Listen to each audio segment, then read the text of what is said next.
From the opinion pages of the Wall Street Journal, this is Free Expression with Gerry Baker. Hello and welcome to Free Expression with me, Gerry Baker, from the Wall Street Journal editorial page.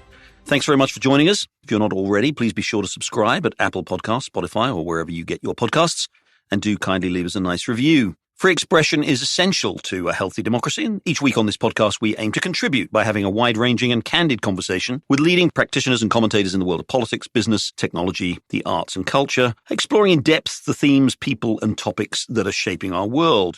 This week, with Democrats in Congress looking to secure a victory for their plan to spend hundreds of billions of dollars promoting green energy, we're going to talk about the grip that the so-called climate crisis seems to have on our modern media, the Democratic Party, our cultural elites, and even now much of the corporate world. My guest is Michael Shellenberger. Michael is a fierce critic of green extremism, as we could call it, but he's no right-wing curmudgeon like me. He's a former Democratic candidate for office in California. He's written extensively on climate change, energy, and politics. In his book, Apocalypse Never, Why Environmental Alarmism Hurts Us All, he rejects the idea that the changing climate can only be saved by a massive restructuring of the economy. He argues instead that economic growth can continue without negative environmental impacts through technological innovation. But his critique of modern progressivism doesn't stop with climate. He's also written extensively on the state of American cities and how left-wing policies and leaders are basically destroying them. Last year, he published San Francisco, Why Progressives Ruin Cities, which looks at how so many of the big cities in America are characterized by violent crime, homelessness, and general disorder. And of course, this all despite progressives' claims that their policies and higher taxes are creating a future that we can all live in. Let me start, if I may. We do seem to be surrounded by a kind of an atmosphere of what could be called climate catastrophism. Every single time now there's a kind of major weather event, whether it's extremely hot or it's extremely cold, or we have hurricanes or rain or wildfires, it's all attributed to man-made climate change. It's all very apocalyptic and telling us that unless we radically, completely transform our economy, eliminating carbon, we're all going to die, essentially, in a kind of a human-created hell. But let me ask you first, and you've written a lot about this, how did we get here, do you think? Why do you think we are so much now in the grip of this kind of extremist language? Sure, and thanks for having me. It's great to be with you. I think that you have to go back to the end of the Cold War. So around the late 80s, early 1990s is when climate change emerges as a topic of high concern among political elites, among mostly left-of-center elites, but even some right-of-center folks were concerned, Margaret Thatcher being one of the most high-profile. I think you have to understand that really ever since World War II, and arguably before that, a certain sector in society has wanted to view certain things as an apocalyptic threat. We had a really good candidate from 1945 until the end of the Cold War in nuclear war. That was the object of concern for people, was the idea that there might be a nuclear exchange between the United States and Soviet Union that could literally end life on the planet. And whether or not you think those apocalyptic fears were overblown or not, after the end of the Cold War, the threat of nuclear war went down significantly. Everybody agrees on that. And it was in that vacuum into which climate change, which is something that had been discussed and observed and studied for a very long time before the late 80s and early 1990s, became kind of the apocalypse du jour. You're absolutely right. There have prominent conservative politicians and thinkers have argued strongly for measures to mitigate climate change too. Margaret Thatcher, right, is one of them. But if you look at the arguments, you look at the debate, and you look particularly at what the kind of, especially the climate extremists, as I would call them, say, it's really all about massive expansion of regulation, massive expansion of the role of the state, kind of the classic sort of authoritarian progressivism, if you like, which tells people, you know, how they should be living their lives. So it does seem to me that it's kind of, and of course, we can all acknowledge that the climate is changing. We know that. But it does seem to be a really handy tool for those who favor, you know, a particularly assertive role for the state and authority. It's larger than anything they've ever been able to get their hands on before, in a way, isn't it? Absolutely. I mean, I think what's notable is that it didn't have to be that way, in the sense that, you know, if you look between 2005 and 2020, the United States reduced its carbon emissions 22%. 61% of that decline was due to the transition from coal to natural gas. You know, there was some government R&D involved, but mostly We replaced coal with natural gas in the United States because gas became cheaper thanks to hydraulic fracturing, fracking, and a whole set of other expansion of the oil and gas industry that allowed it to occur. And yet the people who say they care the most about climate change and say that it's an apocalyptic threat are adamantly opposed to natural gas, have blocked fracking operations. Same story for nuclear power. Your nuclear generates effectively zero carbon emissions, and yet it's hotly opposed by Greta Thunberg and other people who say that climate change is the end of the world. So it's hard not to conclude that what they're really after is something quite different than carbon emissions, because if they wanted carbon emissions, their whole strategy would focus on expanding natural gas and nuclear. Again, you do agree, and in your writing, you do agree that there's a challenge and that the world needs to transition away from some of the more harmful energy that we produce. But exactly as you point out, and as you just said there, we are doing, right? Okay, there have been various agreements, we know, Paris and, Kyoto and all of these things, but without kind of major interventions by government or international organizations, we've made considerable progress already, haven't we? Very significant progress. In fact, most of the trends are going in the right direction. Most people don't realize that carbon emissions globally were flat over the last decade. That only became clear in the middle part of last year when satellite data became available that showed that there had been less land use change and therefore less carbon emissions due to land use change. Usually we're talking about the conversion of forests and grasslands into farms and then the burning that goes along with that, but also because of the emissions reductions from moving from coal to natural gas, and then to a prior extent, this transition from coal to nuclear. So yeah, the fact is we've been doing a really good job, in part because more efficient forms of energy burn cleaner. And we've always wanted to move towards, nuclear, for example. The big build out of nuclear in the West was mostly just to create greater energy security. That was a more acute problem in Europe. In the United States, we wanted to sort of redeem ourselves for having created such a terrible weapon. But yeah, you've seen really significant progress, much more reason for optimism than for pessimism. Do you think part of the sort of the climate change industry that we see in the extremism is because of a kind of a capture of academic but also non-academic institutions? It's where the money is, right? If you're a climate scientist and you want a job and you want to do research and you want funding for that research, that's where government money in particular and international organizations' money is coming from, isn't it? So it's kind of a self-perpetuating process. It's very, very hard, I think, to be a skeptic about some of this because you just don't get the institutional or financial support that those who favor more aggressive action seem to get. Well, that's right. In fact, in Apocalypse Never, I talk about how the National Academy of Sciences, the National Academies of Science and Engineering in the United States, in 1983 came out with a major study on climate change, and it concluded that it was mostly a manageable problem, and that if the United States continued to expand natural gas production and nuclear, there was really quite little reason to worry. Well, that's not a very good job creator if you've already basically mapped out a way to solve the problem, which is by expanding two very new promising sources of energy, natural gas and nuclear. Again, this is 1983. That's not very satisfying, both for the people that are kind of in a spiritual quest for apocalypse, nor for people that stand to make a lot of money selling solar panels, home weatherization, energy efficiency programs, people selling wind turbines, people, like you mentioned, in the scientific community, technical community, who stood to gain a lot. You've seen a huge number of institutions, whole think tanks, university, academic research institutes formed to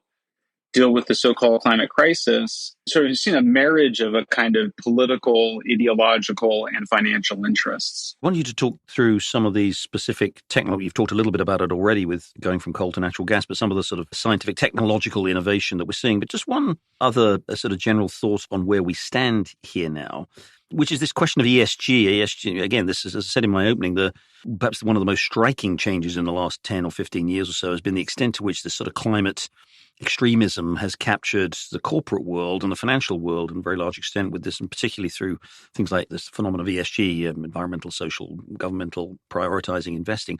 You've written about this. It does seem to me that some of that is changing now a little bit, that the kind of, the pressure that some of these huge investment companies were putting on all companies to, decarbonize and to really, to make that part of an investing strategy.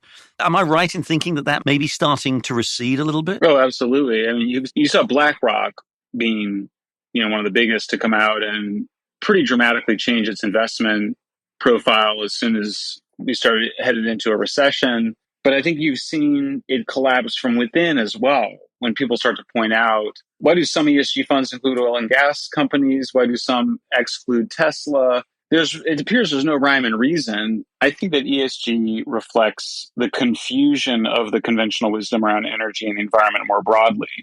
So you saw most ESG funds excluded nuclear energy, even though it is the largest source of zero emissions electricity. When they would ask ESG fund managers why they excluded nuclear, they would say things like, well, because it's somehow tied to nuclear weapons. Well, first of all, it's not clear which of the ESG criteria, if any, nuclear weapons would even violate. But more to the point, civilian nuclear energy has nothing to do with nuclear weapons. They're not used to make the plutonium or enriched uranium in nuclear weapons. The nuclear plants, they share the same name, and there's the same basic physical process of splitting atoms. But other than that, nuclear power is now widely recognized as a core solution, in my view, maybe the core solution to dealing with the replacement of fossil fuels in order to deal with climate change. So ESG never made any sense. And, at the end of the day, just looked like a way for some fund managers to overcharge their portfolio participants. Michael, give us an overall sense of where the planet is. We know from the official side, from the United Nations, the IPCC, from most governments in the West, most European governments, and of course the Biden administration and Democrats here, really play up the climate crisis, the extreme scenarios, and are aiming for this net zero target. Net zero carbon emissions, as they say, absolutely essential to prevent the world from warming. Climate's going to warm significantly, but they say if we get to net zero by 2050, actually, then we need to do that in order to save the planet. What's your sense of actually how significant the threat is, further warming, and what actually can be achieved without such extreme measures? Well, I think climate change is real. I don't think it's the end of the world. I think most metrics have been going in the right direction, become much more resilient to natural disasters over time. Deaths from natural disasters in the United States is usually a few hundred people. Nothing close to deaths from many other accidents, car accidents, drug overdoses. And that's going to be the case around the world, especially as countries develop.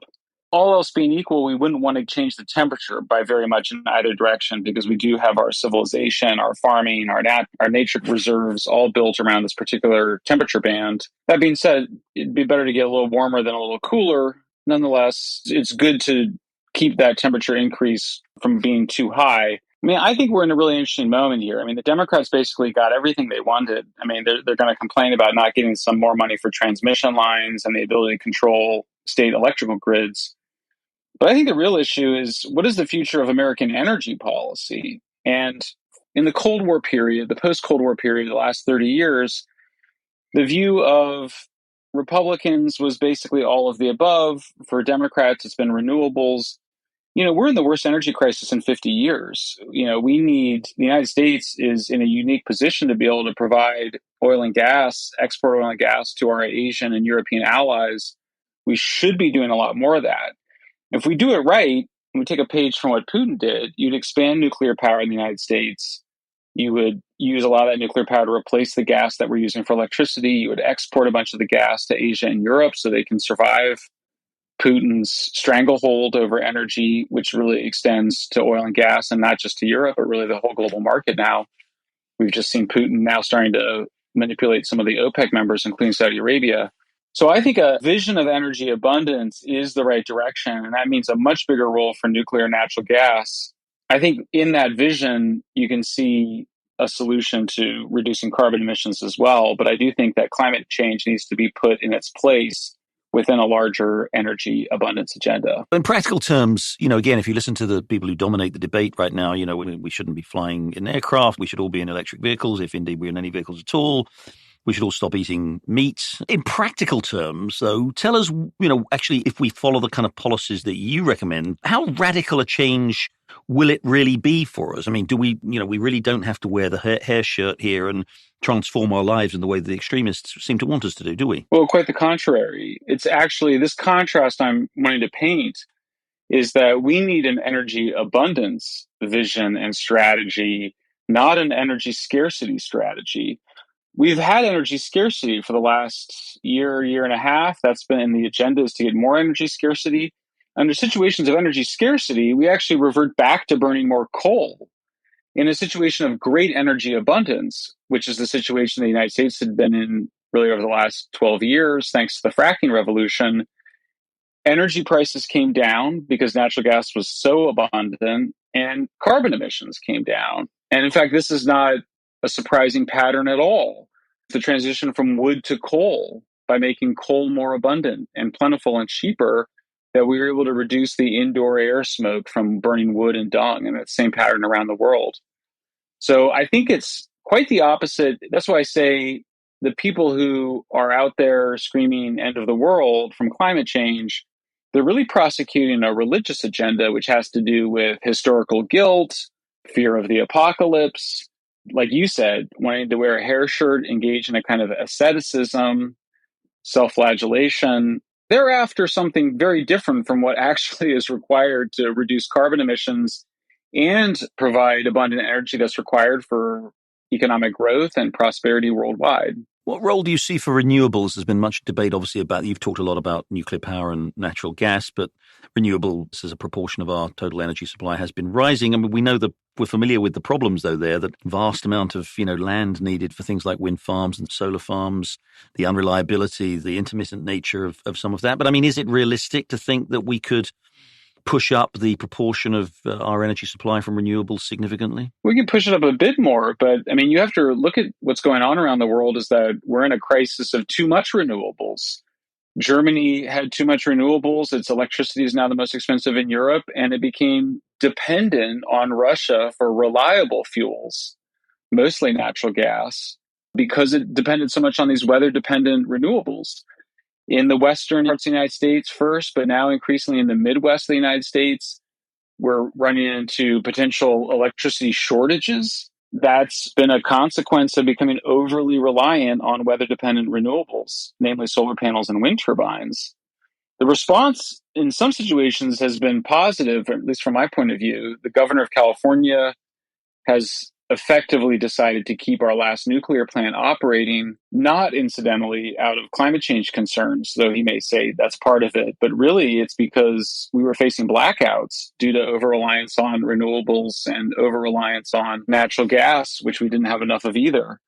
So particularly at a period where I think you're going to see elevated natural gas prices for the foreseeable future, particularly if the United States does what it should, which is to aid Europe and Asia by exporting more of our gas, we're going to have more expensive gas. That's going to be good for nuclear in the short to medium term.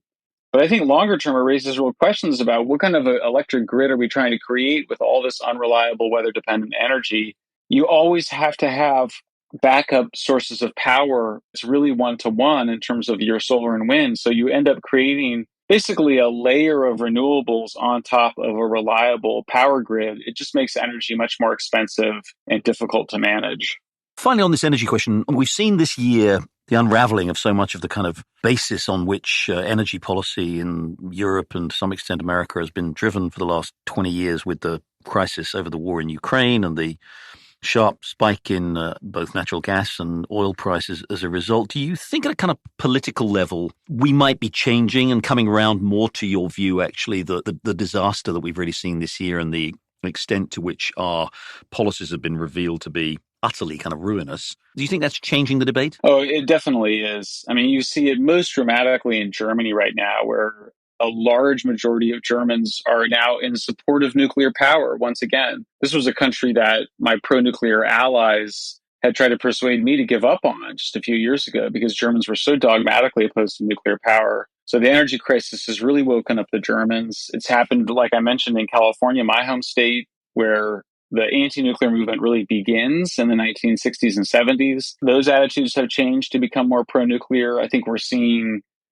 many people wake up to the limitations of solar and wind and their weather-dependent nature. So, yeah, I think we're at a high point of the renewables mania and some much greater appreciation of natural gas, much greater appreciation of nuclear. I think the ball is in the court of Republicans and to some extent moderate Democrats who have had some concerns in the past, but I think had a kind of all of the above free market view. I think as the world reverts back to nationalism and we see China and Russia growing closer as Russia sends more of its fuel towards China rather than towards Europe, as Asia and Europe look increasingly to the United States as a supplier of last resort for its natural gas and oil. I think we're going to see a kind of repolarization along ideological lines between the West and the East. And I think that is going to mean that we're going to need to double down on nuclear and natural gas, if only to be competitive globally with Russia and China. We must take a short break there, but when we come back, we'll have more with Michael Shellenberger. In particular, we'll be talking about how progressives are ruining American cities. Welcome back. I'm talking with Michael Shellenberger. Let's move on, because the topic you've written particularly extensively on recently is the state of American cities, and particularly the role that progressive policies have played in the ruination of so many of these cities. Obviously, the last 2 years have been traumatic times for many American cities. We've seen the lockdowns from COVID itself, obviously. We've seen the protests in the wake of George Floyd murder, Black Lives Matter, and we've seen this surge in crime in many, many areas. It's almost as though a kind of tide has receded. Years and years of strong growth and years of prosperity and actually declining crime rates, all that sort of receded, and we're now kind of left with this detritus that we're seeing as a result of these policies in so many cities. One response you get from progressives, by the way, is, it's not as bad as all that. Actually, things are fine. But the title of your book, San Francisco, I think absolutely perfectly captures the state of that particular city, but also so many American cities. So what particularly are these policies that are leading to this damage, and how bad is the problem of urban America? It's worse than people think. I mean, I work on two issues, really: energy, the environment on the one hand, crime, drugs, homelessness on the other. And on the first, things are going much better than people realize. You know, the trends are much more going in the right direction in terms of energy and the environment than people realize. Drugs, crime, and homelessness is much, much worse than people realize. It's going to be very difficult to bring down crime, deal with the drug epidemic, and deal with the homelessness crisis. In fact, it's actually just spread and got worse in going into other cities. What happened during the pandemic was, like so many other trends, an acceleration and intensification of pre-existing trends. Those trends included depolicing certain areas, certain crimes, reducing consequences for illegal and inappropriate behaviors, by which I mean some of the kind of, we call them quality of life behaviors, but things like public defecation, urination, petty theft. Those aren't crimes that grab headlines, but they erode the fabric of a city and also deprive mentally ill people and drug addicts the interventions that they had previously received to get into treatment, to get the help they needed. I think the other thing that was going on is really starting with the Black Lives Matter protests in 2015. We saw a demoralization of the police and a pullback. They called it the Ferguson effect after the protests in Ferguson, Missouri, where the police would pull back from ordinary policing, including the investigation and just the deterrence of homicides. And then the result was an emboldenment of the criminal element. And I think what is interesting, because George Soros, the billionaire financier who had financed a lot of the efforts to depolice certain crimes, he wrote a defensive op-ed in the Wall Street Journal. He said he did acknowledge the withdrawal of police from policing as one of the factors behind higher crime. And I thought that was very interesting that he was willing to acknowledge that, but he didn't acknowledge the other part of it, which is, of course, that the withdrawal of police is what emboldens criminal behavior. So, you've seen really just a breakdown of social order in a number of cities. Obviously, San Francisco, Los Angeles are the worst, but you've seen it in New York as well.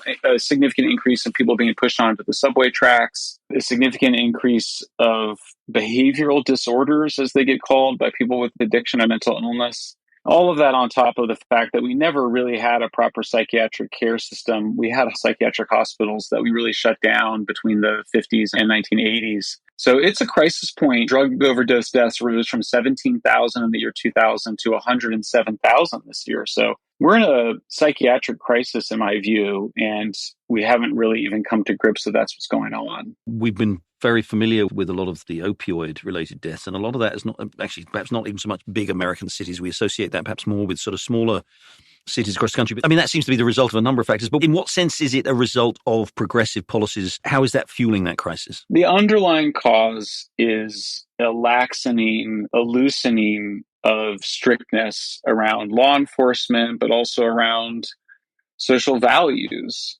I see it as sort of a single phenomenon. So you saw the overprescription of opioids. Pharmaceutical companies certainly deserve a lot of blame for that. So do medical doctors. But the ethos was that we were being too tough on people and that we were undertreating pain. To some extent, I think that's true. I think there's another part of it, though, that we were not properly treating psychiatric problems, mental illness. And to another extent, I think we were justifying people becoming drug addicts out of the typical reasons people do: alienation, social isolation, loneliness, but also just because people wanted to have a good time. Well, then they switched to heroin and they switched to fentanyl. So by 2017, you had 70,000 people dying from drug overdoses. So it was already up from the 17,000 in the year 2000.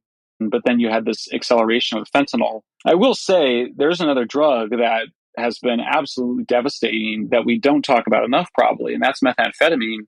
That had been increasing at a pretty incremental basis really from the 1950s when it was being used as speed, including as a prescription drug. But methamphetamine is contributing significantly to the behavioral disorders that we're seeing in the cities. So you see people in psychotic states screaming at invisible enemies, engaging in physical attacks and harassment. When people are psychotic, we don't know if it's due to schizophrenia or from methamphetamine, but the increased amount of it has to be driven to a large extent by methamphetamine abuse, because schizophrenia, we know, is almost certainly a genetic triggered by environmental factors, whereas methamphetamine has become much more widespread in its use and the disorders associated with it. What is it that's driving this epidemic? All these things you talk about, this epidemic of mental health, and you see it. What's behind it? It does say, you paint a very, very vivid and rather bleak picture. What's driving it? What can be done to reverse it? I mean, a big part of it is just going too soft on addiction and on homelessness. And I don't say that to mean most addicts don't need to go to prison, for example, but there need to be consequences for their behaviors.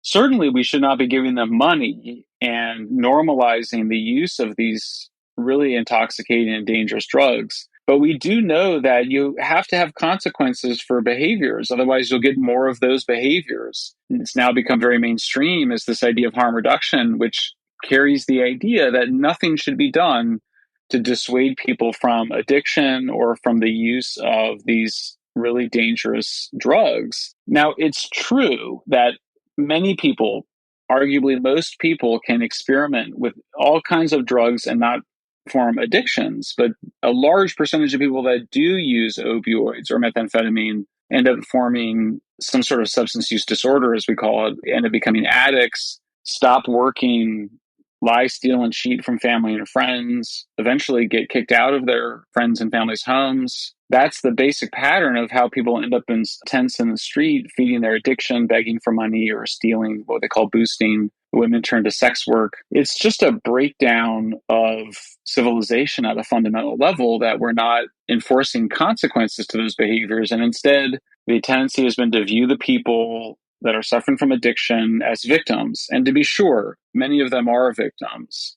And many of them become victims because of their addiction. But that's not a reason not to have consequences for illegal or inappropriate public behaviors, including public camping, including public defecation. Yeah, it's just this sort of relaxation of social norms and laws. I trace it all the way back to the 50s in my research. We were just much stricter about these things in the past, and you find conservative cities are much more strict than liberal cities. It doesn't have to be that way. I mean, if you go to Amsterdam or Lisbon, most countries in Europe just don't allow this kind of widespread homelessness among drug addicted or mentally ill people that we allow. So there's also a kind of libertarianism too. If I had to kind of give it a single title, I guess I would call it left libertarianism. You might call it a kind of anarchism that's really justified as a kind of victim ideology, but also by people that really just think civilization, that are against Western civilization, that really think that our system of liberal democratic capitalism is wrong. And I think they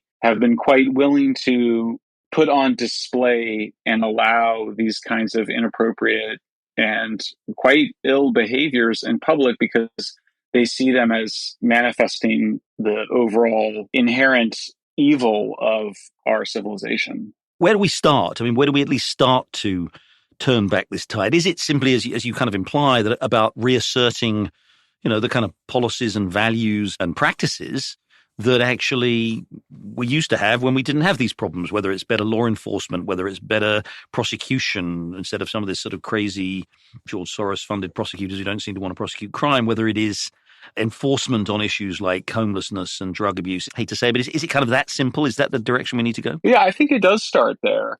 I mean, I think there's big opportunities for new political actors, frankly, in either party or a new party to seize on. It starts with an affirmation of what we call civilization. And civilization is based on institutions, and those include cities, and cities require policing. And I think there's something here that speaks to the fact that all neighborhoods have a right to public safety and public cleanliness, including poor and working class neighborhoods. So for Republicans that are ambitious to win over more poor, working class, and minority neighborhoods, it's a great issue for them. I also think that it requires an affirmation of the nation, and in part because the contrast between the United States and the alternatives, really the contrast between the West and the alternatives, has not been more dramatic for at least 30 years, maybe longer. Russia's invasion of the Ukraine, China's mistreatment of the Uyghur Muslims. I think it's more evident now to Americans what makes Western civilization special than it had been for many decades.